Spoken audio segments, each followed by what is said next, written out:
Hello, artist. Hello. Hey, let's get excited about Mona Lisa's ugly sweater. Back in the 1500s, Mona Lisa probably never got to experience an ugly sweater party or event like we've had at school.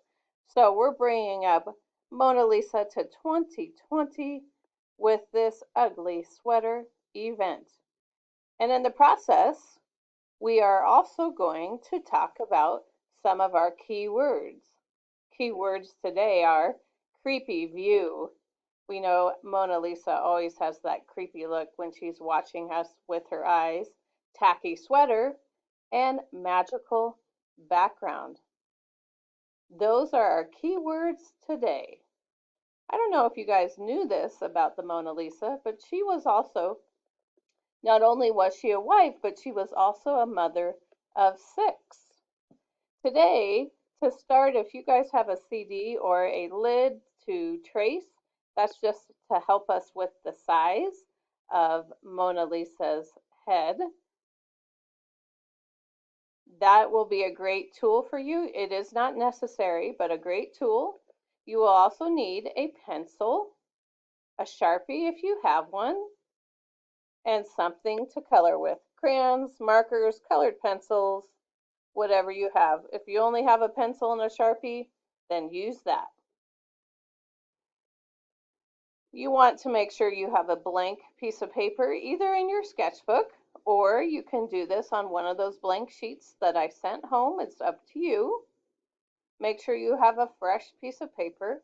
I'm going to flip my page so I can get there, and also you guys can look at the example as we go.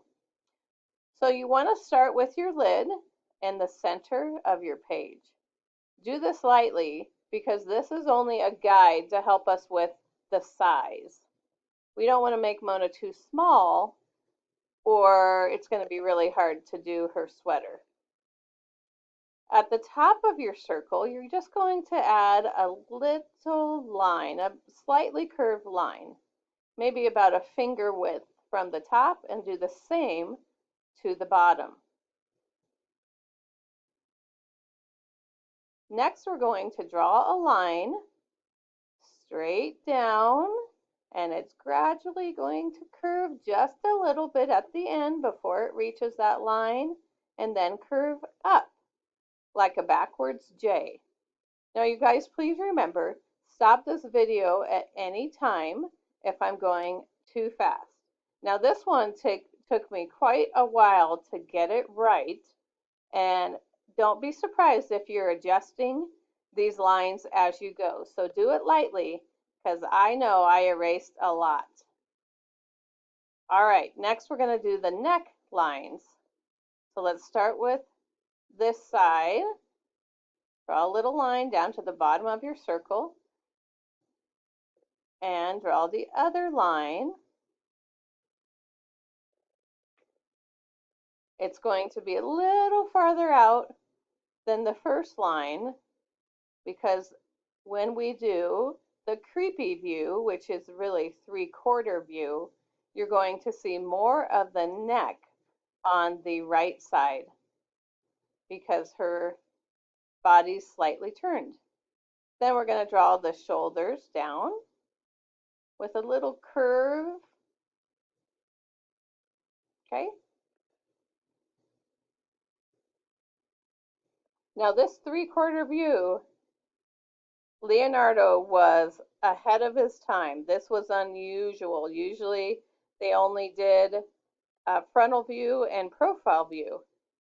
It seems like not a big deal, but it was during that time. So we're drawing a little line. This will be the part of Mona Lisa's hair. And always when we draw hair, we want to do the shape first, and then we add the line detail. And you're going to want to add some wavy, maybe some curly, just like that. And that is going behind her shoulder on the left side. Now this side, it will go in front of her shoulder. So starting at that little part line, we're going to follow the same type of curve.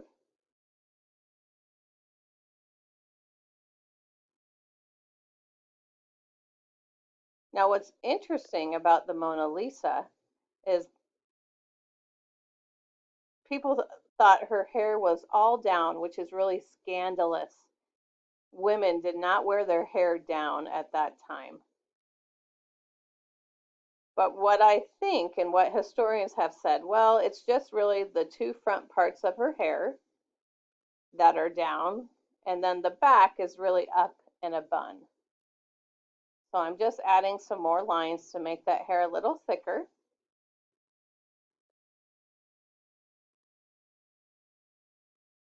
At this time, you can erase any part of that circle. We don't need it anymore. We have the appropriate size. Our head and our body is proportioned. Any places that that circle overlaps, just erase it. Trace and erase.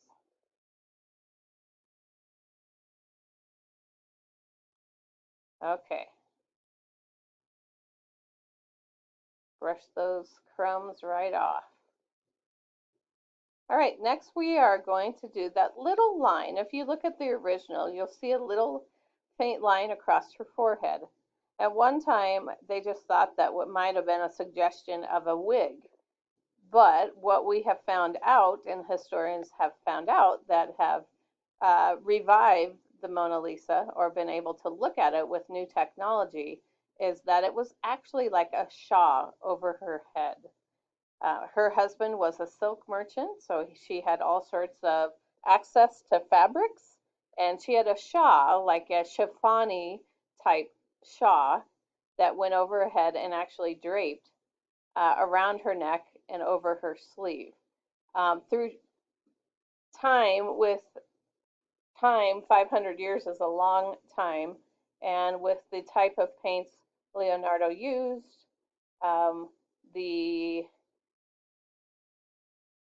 cleaning that they did on the Mona Lisa, the fact that it was on wood, and the varnish, all those elements have faded, those colors, and some of the details over time, including that line, her eyebrows, the colors, all of that. So we now know what Mona would have looked like back in her heyday in the 1500s.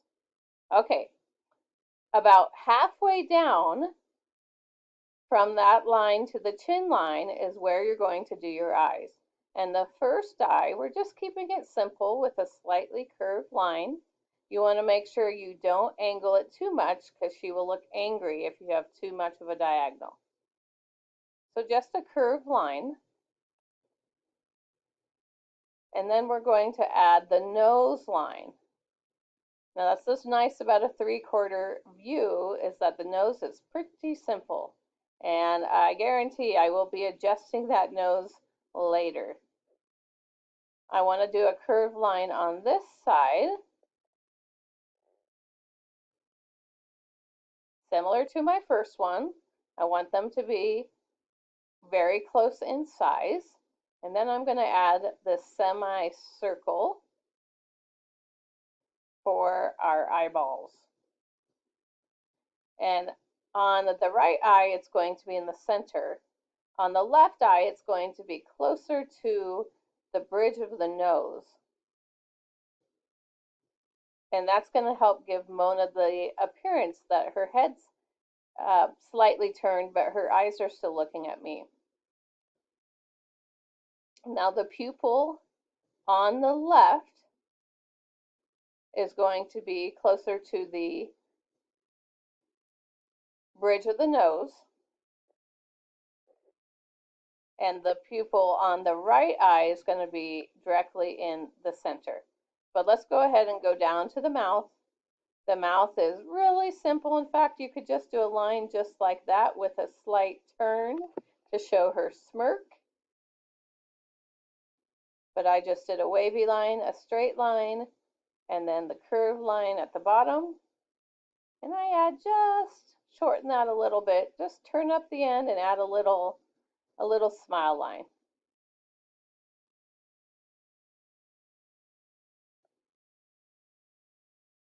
Now I'm looking at that chin and it's looking a little masculine. So I'm going to just take off a little bit. So before I erase that line, I redraw it and make sure that's the look I want. Yes. And then I erase it. See? Even though I practiced and practiced this before I showed it to you guys, we just can't compare ourselves to Leonardo, which he took 8 to 13 years to do the Mona. So we have to keep that in mind too when we're creating ours. Now those pupils, the right in the center and the left, you want to put it a little bit closer to the bridge. I'm going to do the neckline on the sweater and just 2 lines to show the definition of my arms. Now really, the Mona Lisa, minus a few details in her hair, is basically done.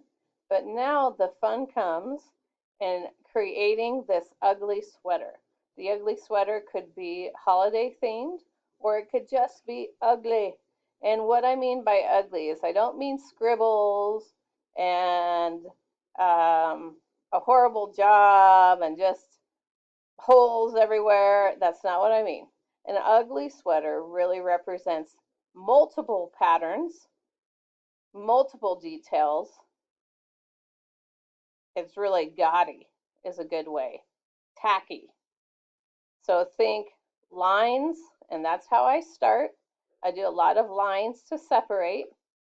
They could be straight, they could be curvy, they could be jagged, but I do my lines first, and then I will take a look at the example page of some different ugly sweaters and get some ideas.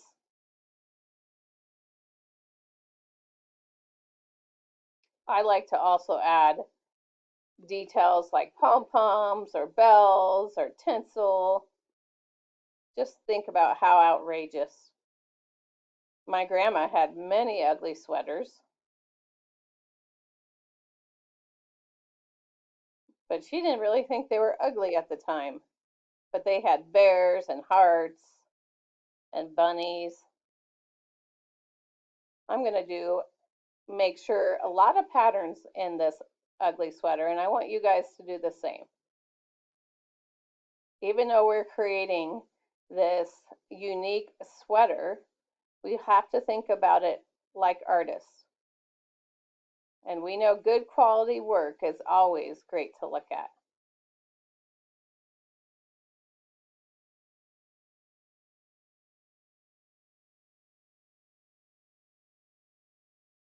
I remember one time I wore an ugly sweater in a race, and it was wool and hot and itchy, and it had geese and bells all over it. Just some ideas for your ugly sweater. Your sweater can be symmetrical or asymmetrical. It can light up. Ooh, that might be a nice touch. Mona Lisa's been waiting 500 years to do this. So let's make it worth it.